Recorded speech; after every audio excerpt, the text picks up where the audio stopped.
India कभी भी developed country नहीं बन सकता अगर नेक्स्ट 20 इयर्स में ये टारगेट्स अचीव नहीं होते हैं तो।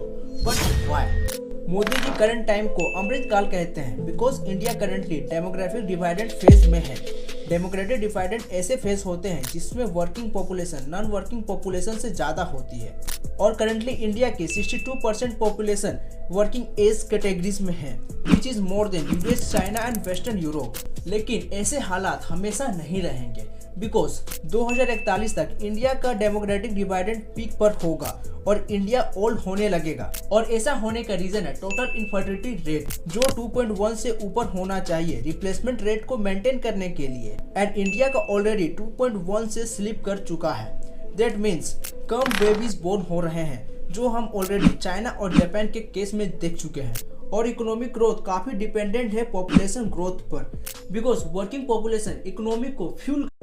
इंडिया कभी भी डेवलप्ड कंट्री नहीं बन सकता अगर नेक्स्ट 20 इयर्स में ये टारगेट्स अचीव नहीं होते हैं तो। But why?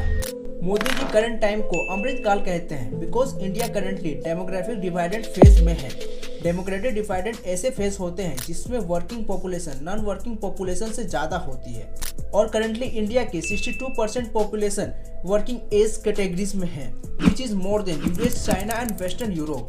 लेकिन ऐसे हालात हमेशा नहीं रहेंगे बिकॉज 2041 तक इंडिया का डेमोग्राफिक डिवाइडेड पीक पर होगा और इंडिया ओल्ड होने लगेगा। और ऐसा होने का रीजन है टोटल इनफर्टिलिटी रेट जो 2.1 से ऊपर होना चाहिए रिप्लेसमेंट रेट को मेंटेन करने के लिए एंड इंडिया का ऑलरेडी 2.1 से स्लिप कर चुका है।